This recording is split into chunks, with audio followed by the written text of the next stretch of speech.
So, so we are studying and doing practice according to the great master known as Patanjali. He lived around 2500 years, and he wrote about 195 sutras. Sutras are formulas. A single phrase, a sentence, but every sentence contains many principles. In earlier days, what happened that when we did not have any means of writing, then these masters found a way to compress lot of principles into one phrase so that they can remember and they can pass on the tradition. So every phrase, every Sanskrit phrase contains lot of principles that we have been learning. Just a recap, the first principle, first sutra we learned, Athi Yoga Anushasanam. As when you are a seeker, Patanjali says he can teach us the discipline and education of yoga. But yoga here is different from the popular notion. What is that popular notion? Doing physical exercises, standing on your head for hours together. No, I'm not criticizing, but that is a fact. Yeah.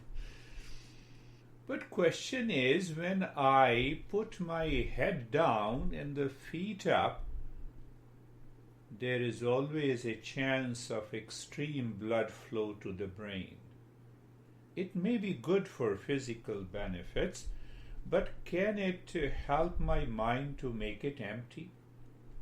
So the Patanjali said, yoga is the highest state of mindfulness. Just a recap. Then he said how to do it, empty the mind of its content. Then he said what happens when you empty the mind of its content. Then you settle into your real nature. And what is that real nature?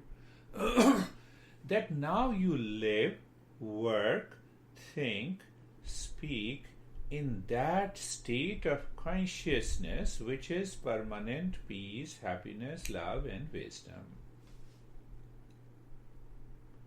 But if you are not in a meditative state, the fourth sutra he says a non-meditator's mind is always crazy. Our mind became crazy just before the start of a session. We were debating when we should have the next session because of the time change. Let the digital clock do it and we will decide it. I'm ready to do it. You see that? Non-meditative state causes the craziness in the mind. You see, live example. Then he goes on explaining that non-meditative state has trillions of thought pattern, and these thought expresses itself in behavior, in attitude, in reaction, in responses, can be categorized into 5 groups, are either painful or non-painful. Until now, we have studied this much. So now he gives us a secret. He says, what exactly is the practice of meditation? Not standing on your head, not doing different kind of breathing for regularly. When I used to live in Himalayas, so one guy was doing breathing practices for 3 hours. Somewhere he has studied that gives lot of supernatural powers, and he did it for 2 years. At the end of the 2 years, his body was reduced to a skeleton, and the 3rd year he died. So we should be very careful. Very careful. If the vitamin C nowadays is very good, it does not mean that I should take 100 pills a day. You see, the masters are very careful. So now we will understand in 5 or 6 sutras what exactly is the practice. You see that we learn driving. There are certain rules. We gain the skill set and we know the rules of the road. Similarly, we should know the rules and we should gain the skill set by practice. What is the meaning of the practice in English? Repeat it. Go to the gym every day. Today you lifted 50 pounds and after a week you lift 55 pounds. That is what we say the practice is. So you increase your level of but is that the practice Patanjali is talking about? That is what we have to explore so that everything becomes very clear to us what exactly is meditation practice. So the master says, what he says, Abhyasa vairagya abhyam tannirodha. You see that? It is because of the Patanjali. He compressed all the sutras in such a shorter phrase and you can memorize and you can keep in head. That is the beauty. Like chemistry, H2SO4, sulfuric acid, HCl, hydrochloric acid, NaCl, salt, sodium chloride. Fortunately, I studied chemistry and physics. I had a fascination for chemistry. So I know that. So first understand, so how to go about it? First, we pay attention to each word to know the meaning and then we find the knowledge hidden into it. So he says Abhyasa. Abhyasa literally translated as practice. Abhyasa vairagya abhyam. So he added the second word is dispassion. Practice with dispassion. Abhyasa vairagya abhyam tannirodha. Tannirodha means by which you can bring in mind to the state of emptiness. So he uses the two words. And in the next sutra, he will explain what exactly is the practice and what is dispassion. So we will pick up only first sutra today. Abhyasa vairagya abhyam tannirodha. You can say the three words. Abhyasa is a practice. So what exactly is the practice of meditation? What does it mean by the word Abhyasa, which is literally translated into English as practice? Clear? So we have already understood one type of the practice. Keep a smile on the face and why you are so serious. Yeah. So practice in modern science, you say physical exercise system, badminton practice, sports. One thing is clear, that we have to repeat. That is common element. Clear? In the terms of the practice, we have to repeat in order to gain perfection, like driving also in any skill set. That is one thing. But what to repeat? That makes a big difference in the journey of meditation and mindfulness. So the practice words, Abhyasa, Upaya, there are a lot of words, Sadhana, a lot of other words are used. So I will use the word sadhana here. Now pay attention. Drop the mind, drop everything that is not desired and approach near to what is desired is a practice of meditation.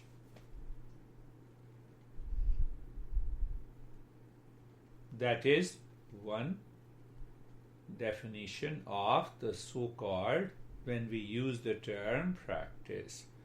You see that we go to meditation classes, so I need to practice it. So our mind is not clear what it means by practice. What is not desired? That we have already understood from the previous sutras. We don't desire thought pattern. The mind should be empty. We should not have been crazy. Digital time should have done everything. So I was laughing, and I was also engaged in the same discussion. And at the next moment I realized, oh, where we are going. You see that? So in day-to-day life, we should not engage our mind in those thoughts that are not desired.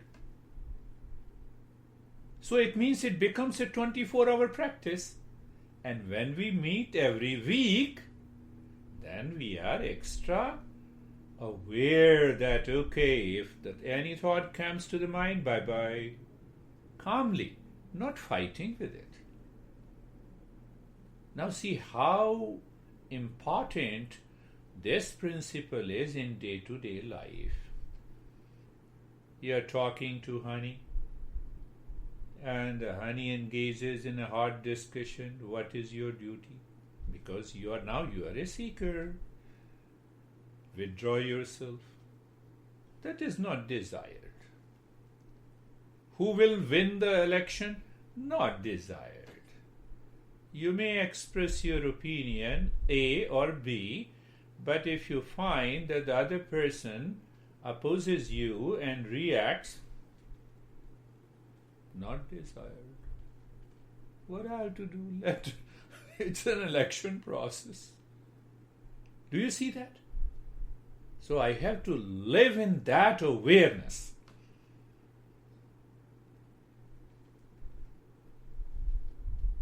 And husbands belong to one party, and they received another guy who belonged to another party.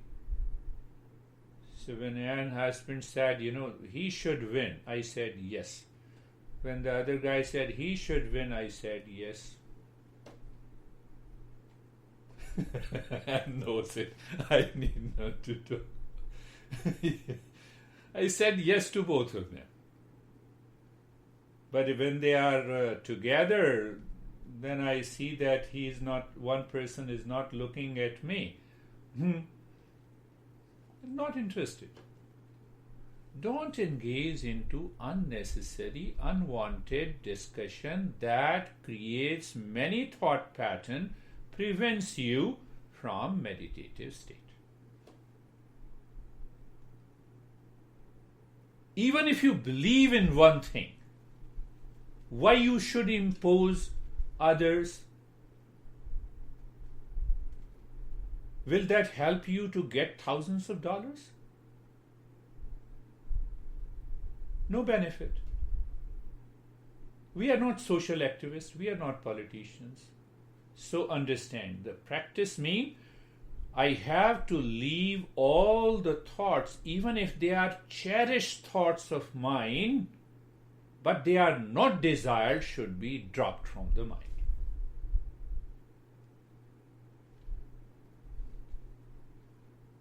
And we should invite those thoughts that are desired. This is what is known as practice. One way to understand. And the second way, if we understand the upaya, another word is used, upaya. So the Sanskrit word upaya means sitting near. Do you sit near the enemy? You don't sit near the enemy. So we sit near to our real self. The real self is devoid of the thoughts. So can I see that my mind is thoughtless even for a moment, even for a few seconds?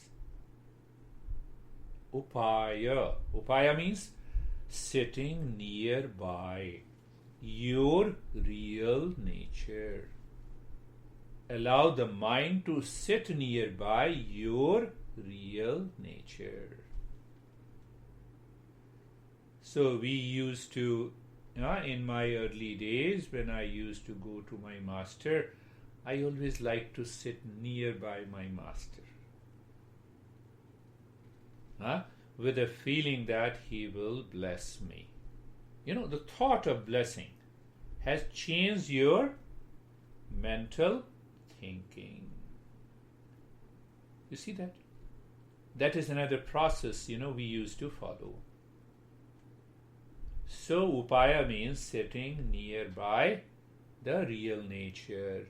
So now, do you know what is your real nature? It is pure consciousness. Do you know what is that pure consciousness? It is devoid of thought. It is devoid of opposing thought pattern. What it means? It is opposite of pain and pleasure. It is a permanent state of peace and happiness. So I should keep that in my mind to reach to the highest state of meditation. See that? How beautiful the way our masters explain. Whatever I am explaining, it is coming from the master. I have nothing to do it. I am a middle agent. So I am passing on this information because I have understood it clearly. Second word is also more important. Second word is known as dispassion. The Sanskrit word is vairagya. Abhyas vairagyabhyam tannirodha. Now it vibrates inside and I understand, this is what is meditation. And you simply enter into the meditative state the more you practice. So what is this dispassion? It is opposite of passion, literally. What is passion? Now understand what is passion so that we can understand dispassion. Sense organs, for example, eyes picks up a beautiful object. Any beautiful object. Why I said beautiful? Because then the mind is invoked by the eyes as a sense organ to say likes and dislikes.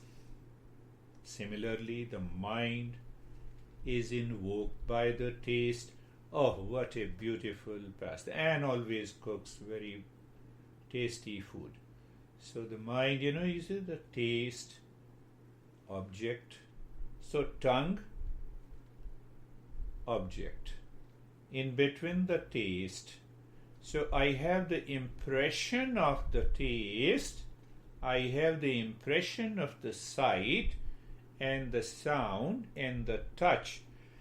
That carries that is going to the mind and creates an impression, and that impression leads to passion in my life. That passion is known as craving, craziness, obsession, attraction. A lot of other words are there. What happens then? The mind constantly allows these impressions in the form of a thought pattern into the mind, and that prevents the meditative state. So we need a dispassion. Are you getting it? Dispassion. Understand in a different way. Object is outside. Physical sense organ are the eyes that you see. That cannot be activated. The faculty of the vision cannot be activated if the mind is not present in the eye. Are you getting? Sometimes we see something and still we don't see. I'm looking at the wall and the mind is somewhere. So mind is looking somewhere else. because of the thought. Are you getting it? Are you getting it? If the mind has a certain passion and the craziness, then this mind, what we say, remains absent-minded. That is what the passion is. So what he says, the mind should continue to move what is desired, leave what is not desired, means meditation succeeds when I live in the state of dispassion. Dispassion doesn't mean that you like pasta so you don't eat pasta. You are not carried away by the taste and the impression of the pasta. But let us enjoy pasta. Let us enjoy anything that you are eating, anything you are wearing, anything you like. Now see one more part, and you need to think over it. Then we will do the practice.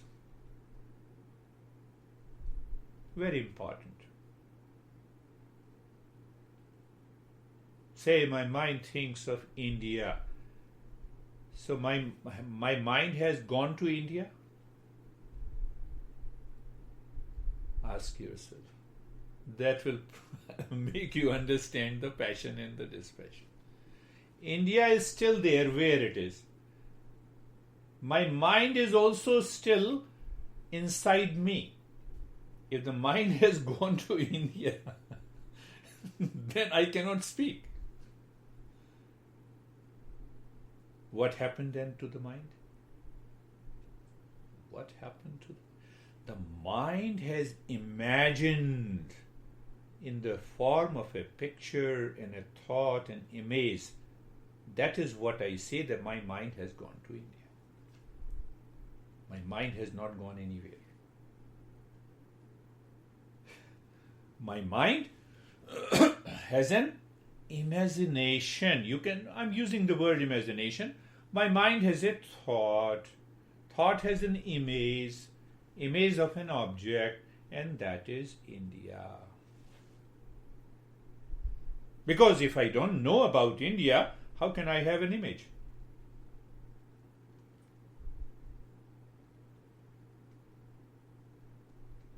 Do you know what is kuka? You don't know, so you cannot have an image.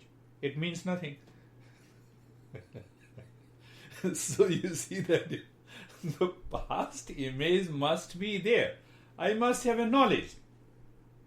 And knowledge carries a thought. Thought carries an object. How deeper our masters are. Do you see that? Do you see the point?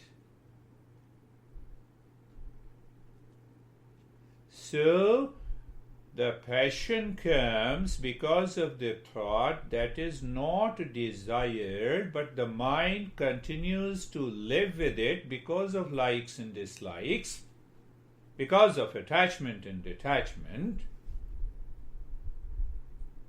Say, for example, the moment you say honey, so for some people the honey means spouse. For other means my dog. No, I'm just saying. No, my cat. Our friend Casey here, my honey, she is a great lover of dog and knows that. So you see, every word, every sentence, every structure, phrase has created an impression in the mind, and that impression has a likes and dislikes. If I am not aware, the mind is carried away. I am lost. When I am lost, what happens then? Last point, and then we will do the practice. The moment when you say that you are lost, you are in passion, you are in obsession, you are in attachment. Just recognize it.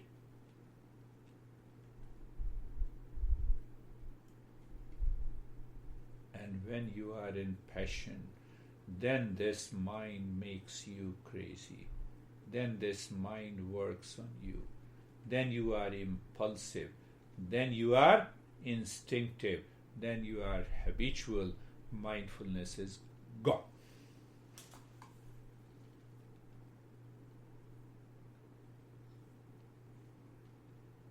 My master used to give us a very simple example. Take this word lightly. Don't be so serious. Someone said you something, you are crazy. Thank you. I'm more crazy than you think. Stop the topic. If some people do not agree with you, why they should agree with me? I'm not asking you to agree with me. I'm asking you to understand. The entire Eastern wisdom is a journey to acquire the knowledge to study yourself. It's not a question of agreement or disagreement. Well, then you enter into a disagreement. Thank you. This is not the way. Thank you. Yes, you are right. This is not the right way. Take this world lightly. You will always be happy. Don't take this world seriously. That leads to passion. So this is the first, we have 5 sutras, 5 phrases about what exactly is the practice. And the next week when we will understand what is the soul of the word practice, it will blow your mind. That is the depth of the Eastern psychology. So let us start our journey. Let us start our practice. Close your eyes. Close your eyes. Whether you should be comfortable. I would say I have no punishment for you. You can sit, you can lie down, the way you feel comfortable. That is the criteria. So very good. Lie down or sit. Eyes are closed. Eyes are closed.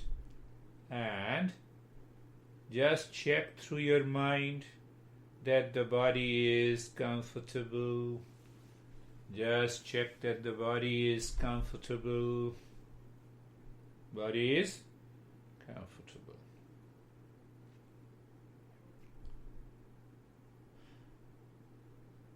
And then look inside the heart, in the mind. You see that? What is desired, what is not desired. So what is not desired? The mind moving outside. So what we did? The mind, we asking the mind, please look inside the heart in the space. How simple it is.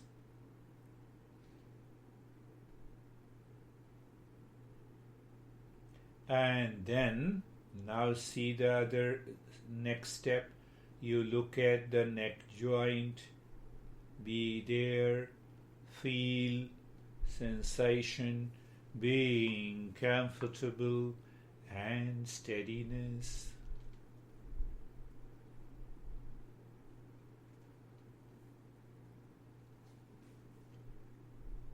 The mind goes to neck joint, shoulder joints now. The mind is aware. Did I say that you need to be aware, the feeling, sensation of the shoulder joints? And then you feel sensation, being comfortable and steadiness. So once we cover all the sutras pertaining to the practice, then I will change the practice, make it little deeper.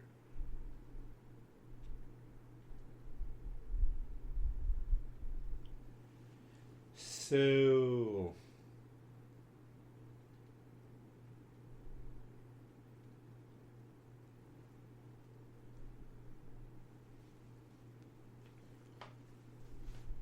the entire body from the top of the head to the toes, looking at all the joints of the body and experiencing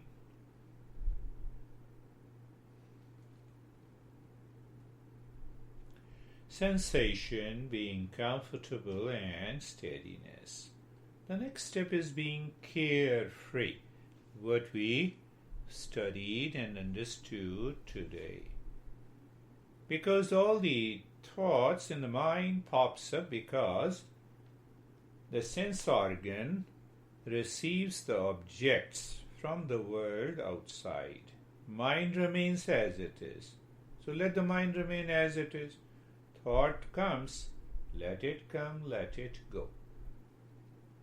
Another way to understand the birds flying in the sky is there, that is the mind, and the birds are the thoughts. Let it be. You don't invite, you don't force them to leave. You are as you are. You are as you are. That is the way.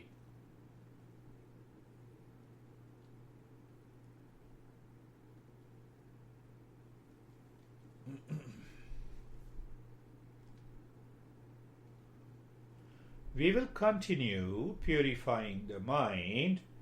First, you see that's why you are doing very gentle breathing, not forcing too much. Short and a quick breath from both the nostrils into the ribs, and start breathing quick, short, gentle, playful breath. It means you are aware of the breathing.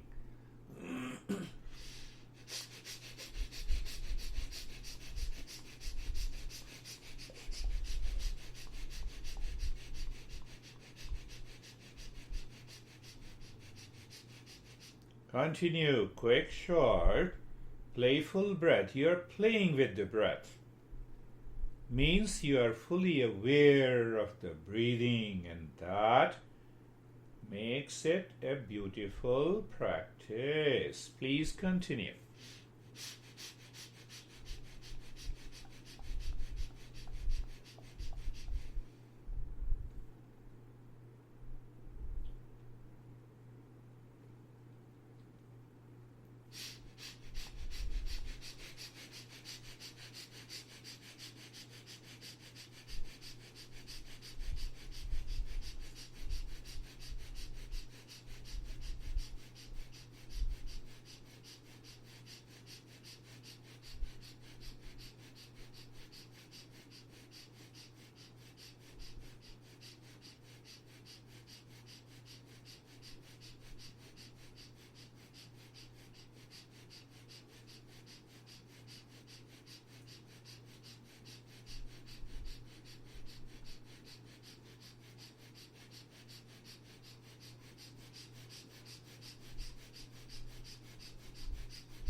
And stop it. Do nothing. Experience the change, and at the same time you start breathing deep, silent and slow. As you inhale deep, silent and slow, you are aware it.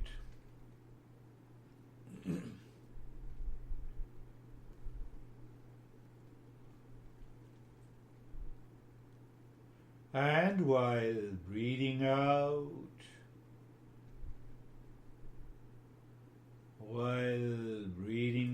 make the humming sound louder, deeper, longer, but keep your mind deep inside the head.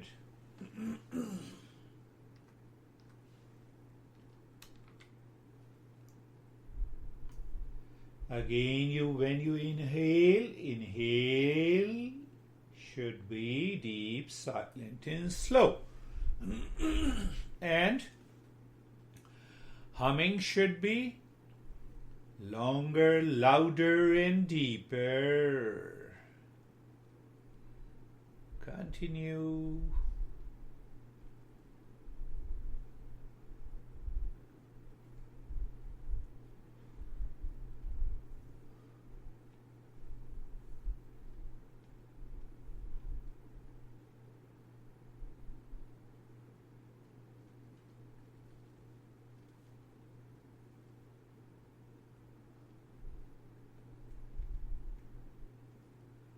Deep, silent, slow inhalation and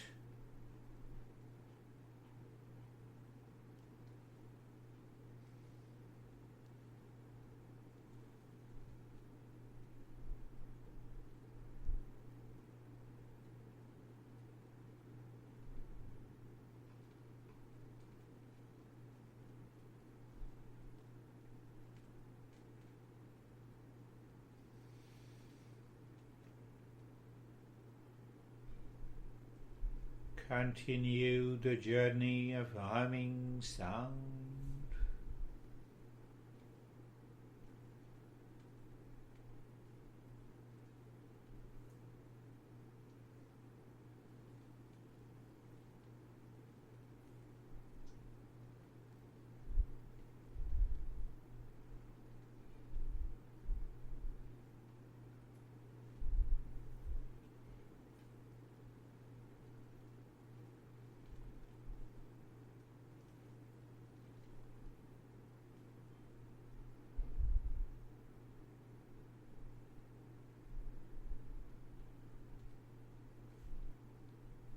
Deep, silent, slow breathing.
And now stop this.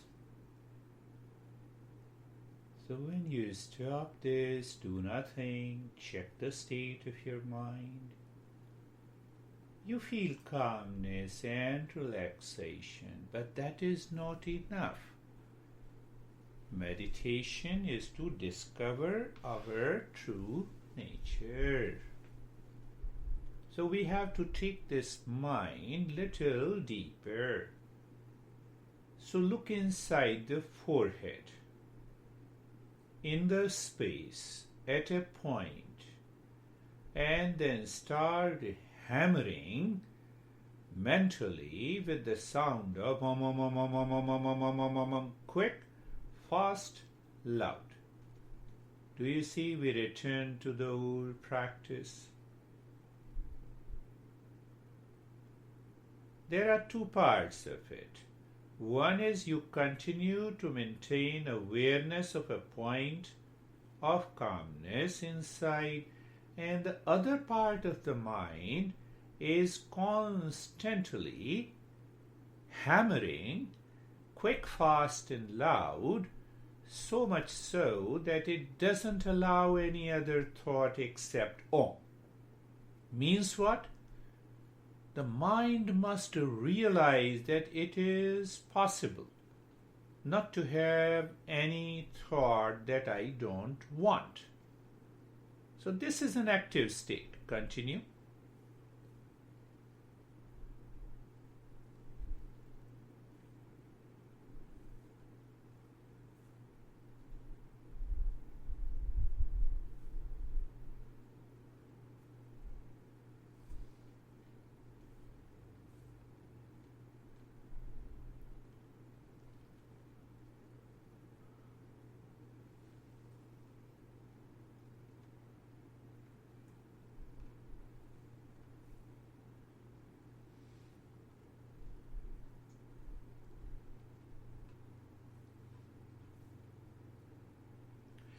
Now looking inside the heart in the space. One day we will go a little deeper into this word heart, how we explain it. So, but looking deep inside the heart at a point and start hammering with the sound mentally. Quick, fast, and loud in your mind.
And now looking inside the belly button, in the space, understand it clearly. There is a point of, in the space, you keep looking there. The other part of the mind is hammering quick, fast and loud.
And stop this hammering. There are three centers, means three powers of the mind. The center of the knowledge inside the forehead, the center of the desire inside the heart, in the center of the action, inside the belly button. It's a symbolically expressed, and it has something to do with these centers also. So by hammering, we invoked all this and asking the mind to go within. So, looking at the head and the neck, and experiencing sensation, relaxation, and stillness.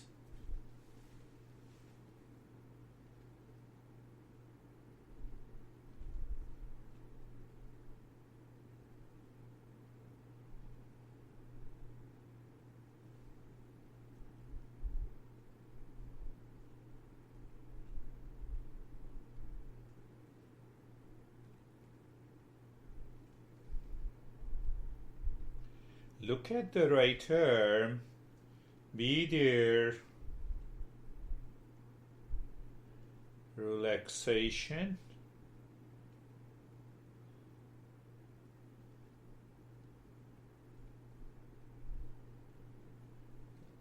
And sensation, relaxation, and stillness.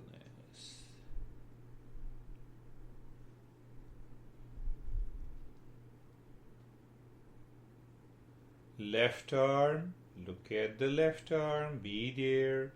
So when you are there, in awareness, when no thoughts are there, the mind starts moving within, and you experience sensation, relaxation, and stillness.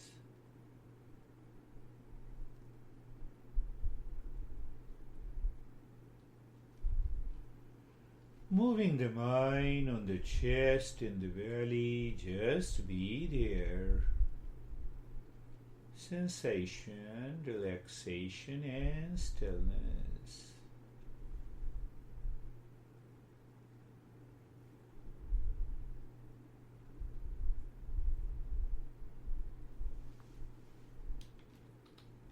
Mind goes to the right leg. Sensation, relaxation, and stillness.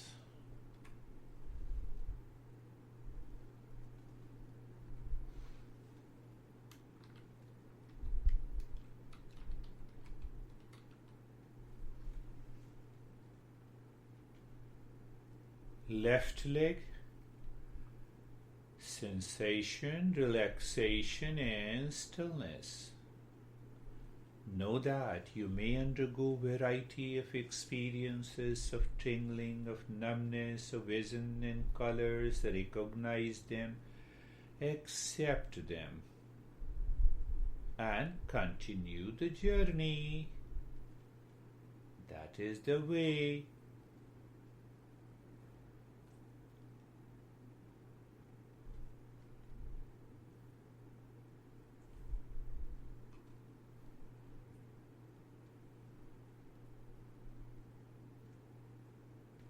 The entire body from the top to the toes, and experience sensation, relaxation, and stillness. There are many other steps, but let us follow a simple step today. Look inside the heart at a point in the space.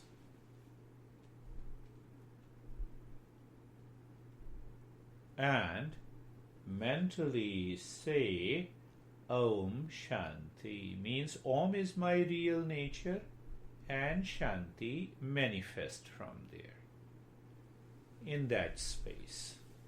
Then move this mind from that point in the space deeper inside horizontally. That is also another principle. We'll talk about it. What is the horizontal movement of the mind, and what is vertical movement of the mind? So you move horizontally, pick up a point in the space, and then again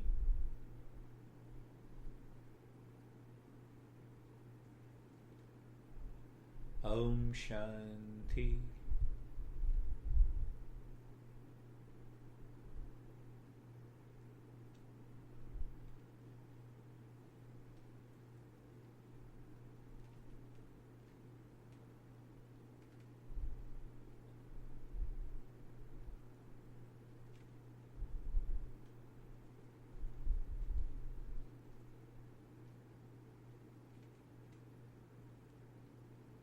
Continue in the same way, pick up another point, go deeper, and yes.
And do nothing. Remain as you are. So in that state of doing nothing, you are simply looking casually at the breath. You are aware of the movement of the breath, and you are simply aware of the movement of the breath. That is all. No change in the rate and the rhythm of the breath.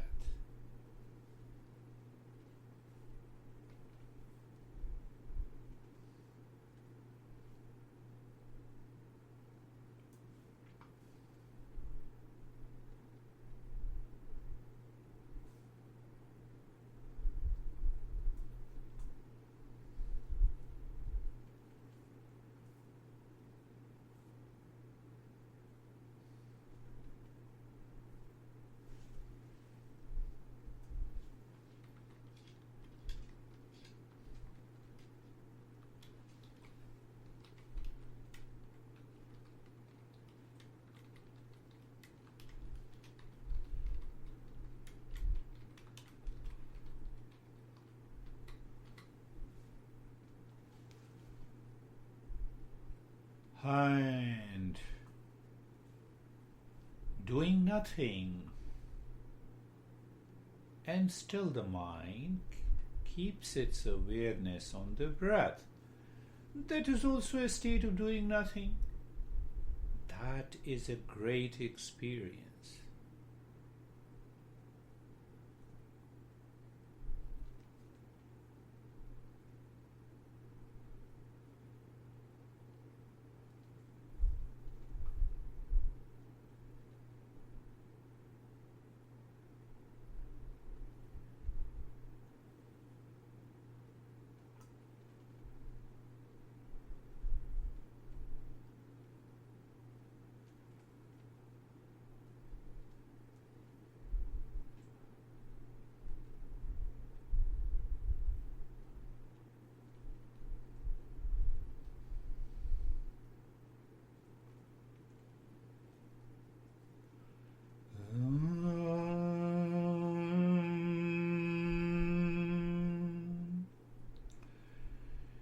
Shanti, Shanti, Shanti. Om Shanti, Shanti, Shanti. Om Shanti, Shanti, Shanti. Bring your awareness on the right hand, your awareness on the left hand. Lift your both the palms, place it on your eyes. Bring the hands down once you get your experiences, and bring the hands down. Let us share our experiences now. So we will have 2 steps: learning from your experiences, after the meditation, and any question that you have. So, how are you, Sophie?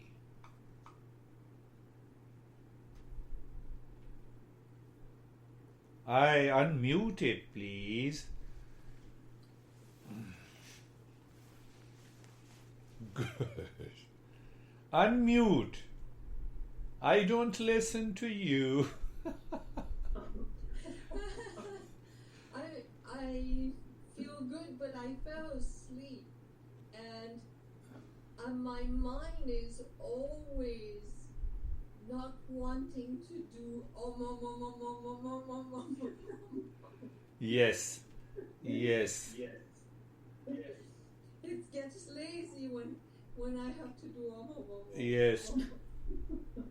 2 things. Did you recognize we discussed that mind has 5 groups of thought pattern, and one of them is sleep. And you were there in sleep. See that? Learn from your experiences according to the teachings. Second thing that you said, that the mind does not want to do any step. That is what the discipline is. What is discipline? To follow certain rule or a step. The mind does not want to go there. And you ask the mind, please go there. So by regular practice, that barrier is removed. And where is our friend John? He's right here. I don't see him. How are you, John? Okay, I try to still the mind, but I find I have anxieties about the election, for instance, and I try to keep those anxieties down, but it's hard. It's hard. It is. Boy. There's some echo.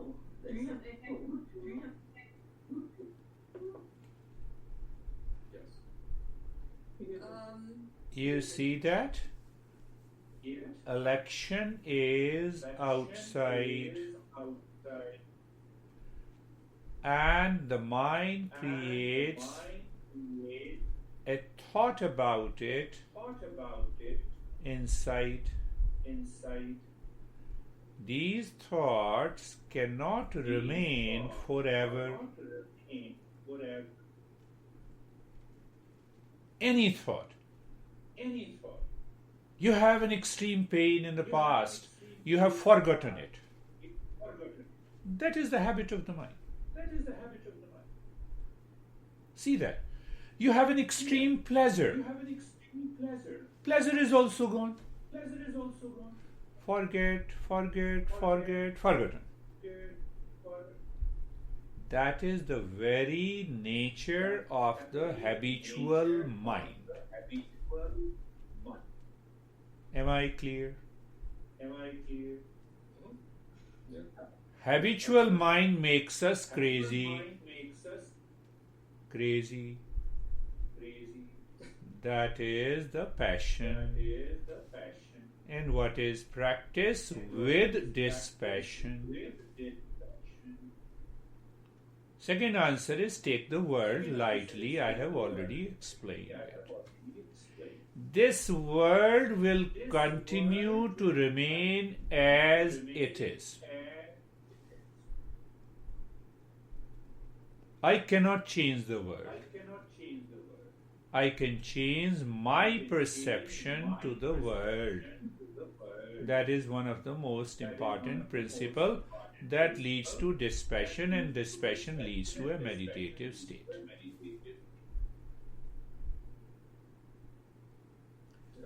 Let those great guys remain crazy. Why should I be crazy for them? I don't want to name them, but let them remain. System, we cannot change the system. Why? We are not into that profession. Be very clear about it. So when you put that knowledge in the mind and you contemplate and reflect, the mind is clear.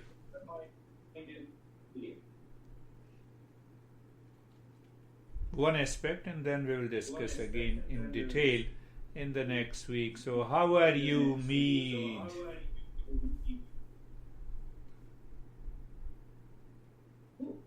Anne, how are you, Anne?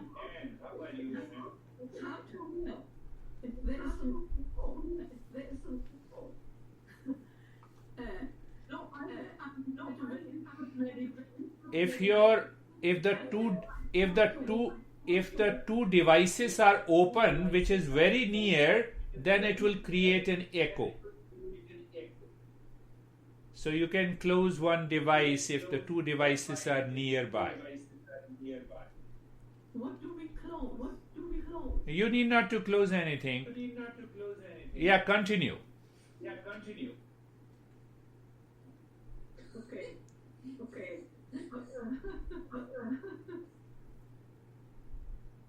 So continue what? Oh. Your experience. Oh, yeah. I felt very good. I didn't think of election. Now.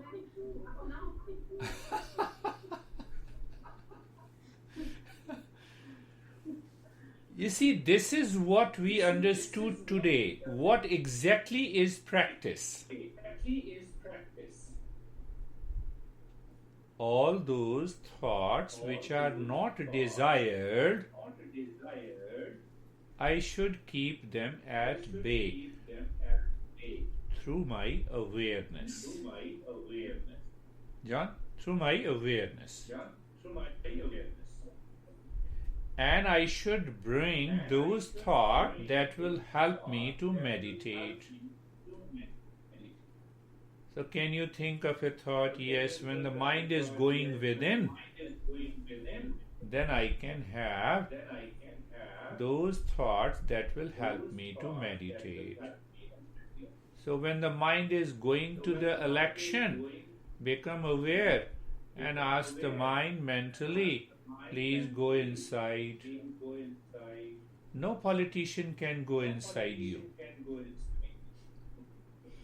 I'm also concerned, but with a state of dispassion.